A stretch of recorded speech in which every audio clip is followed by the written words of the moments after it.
ఐపీఎల్లో అదరగొట్టిన టీమిండియా యువ సంచలనం వైభవ్ సూర్యవంశీ ఇప్పుడు ఇంటర్నేషనల్లో అడుగు పెడుతున్నాడు. ఇంగ్లాండ్, ఐర్లాండ్ వేదికగా జరిగే వైట్ బాల్ సిరీస్ కోసం బీసీసీఐ సెలెక్ట్ చేసింది. అయితే 15 ఏళ్ల ఈ బుడ్డోడి కోసం England cricket board special rules తీసుకొచ్చింది. అప్పుడెప్పుడో సచిన్ టెండూల్కర్ తర్వాత మళ్లీ ఈ బుడ్డోడికే ఈ ప్రత్యేక నిబంధనలు అమలు చేయనున్నారు. 16 సంవత్సరాల లోపు ఆటగాళ్ల కోసం England and Wales cricket board కొన్ని ప్రత్యేక నిబంధనలు విధించింది. ఈసీబీ మార్గదర్శకాల ప్రకారం 15 సంవత్సరాల వైభవ్ డ్రెస్ చేంజ్ చేసుకునే టైంలో సీనియర్ భారత ఆటగాళ్లతో కలిసి డ్రెస్సింగ్ రూమ్ ను ఉపయోగించకూడదు. అందుకోసం వైభవ్ కు ఒక ప్రత్యేక గది కేటాయించారు. మ్యాచ్ టైంలో, టీమ్ మీటింగ్ టైంలో మాత్రం ప్రధాన డ్రెస్సింగ్ రూమ్ లో ఉండేందుకు అనుమతి ఉంటుంది.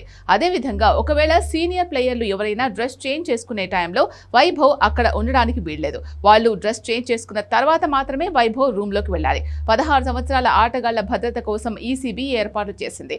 వైభవ్ ఇంగ్లాండ్ టూర్ కు వచ్చిన సందర్భంగా ఈ రూల్స్ అతనికి వర్తించనున్నాయి. ఈసీబీ విధించనున్న ఈ నిబంధనలు జూన్ 26 నుంచి ప్రారంభమయ్యే ఐర్లాండ్ సిరీస్ లోనూ వర్తించనున్నాయి. ఐర్లాండ్ తో భారత్ 2 మ్యాచ్ల T20 సిరీస్ ఆడనుంది. దానికోసం స్టోర్మాంట్ లోని సివిల్ సర్వీస్ క్రికెట్ గ్రౌండ్ లో భారత జట్టుకు 3 వేర్వేరు గదులు కేటాయించినట్లు తెలుస్తోంది. వైభవ్ వయస్సును దృష్టిలో ఉంచుకొని అతని తల్లిదండ్రులు కూడా ఈ పర్యటనలో అతని వెంటే ఉండనున్నారు. జట్టుతో కలిసి ఒకే హోటల్లో వాళ్లు బస చేరున్నారు. Ireland, England tour Vaibhav Suryavanshi career ని కీలక మలుపు తిప్పే అవకాశం ఉంది.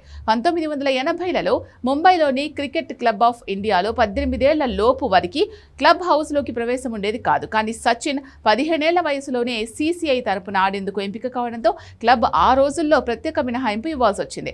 అప్పట్లో డ్రెస్సింగ్ రూమ్ లోకి 15 ఏళ్ల వయసులో ఎంట్రీ ఇచ్చిన ఆటగాడిగా సచిన్ నిలిచాడు. మళ్లీ 3 దశాబ్దాల తర్వాత ఐపీఎల్ సంచలనం వైభవ్ సూర్యవంశీ అలాంటి ప్రత్యేక పరిస్థితులను ఎదుర్కొంటున్నాడు.